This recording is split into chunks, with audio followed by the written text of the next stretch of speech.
Jack Salvador, emosyonal na binati si Riza May Dizon sa kaarawan, "I will always be your puppy Jack forever." Nagpaantig sa puso ng maraming netizens ang kwento ni Jack Salvador matapos niyang ibahagi ang isang emosyonal na mensahe para sa kaarawan ni Riza May Dizon, na itinuring niyang isa sa pinakamahalagang taong naging bahagi ng kanyang buhay at karera. Sa kanyang social media post, bumalik si Jack sa napakaraming alaalang pinagsamahan nila ni Riza May mula pa noong bata pa ang TV host. Ayon sa kanya, tila kailan lamang ay halos araw-araw silang magkasama sa iba't ibang taping, shootings, pelikula, commercials, events, at iba pang mga adventure na kanilang pinagsaluhan. Habang lumilipas ang panahon, nasaksihan umano ni Jack ang paglaki ni Riza May, hindi lamang bilang isang artista kundi bilang isang mabuting tao.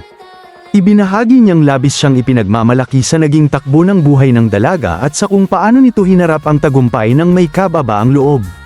Bagamat maraming karakter na ginampanan si Riza May sa telebisyon at pelikula, sinabi ni Jack na higit niyang ipinagmamalaki ang tunay na pagkatao nito sa likod ng kamera.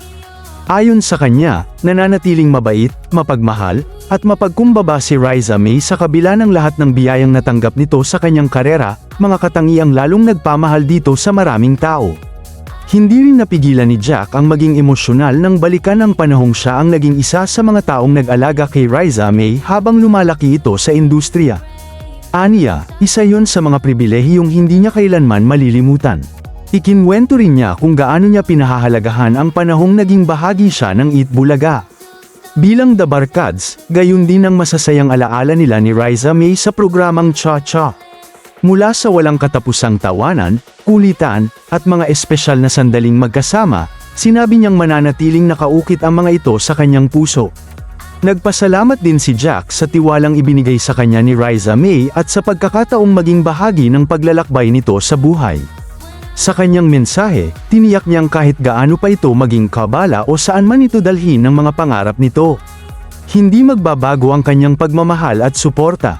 "I will always be your puppy Jack forever," ang taos-pusong pahayag ni Jack.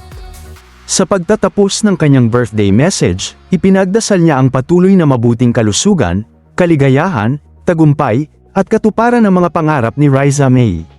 Hiniling din niyang manatili itong mabait, mapagpakumbaba, at huwag kailanman mawala ang busilak na pusong minahal ng napakaraming tao. Maraming netizens ang naantig sa mensahe ni Jack Salvador.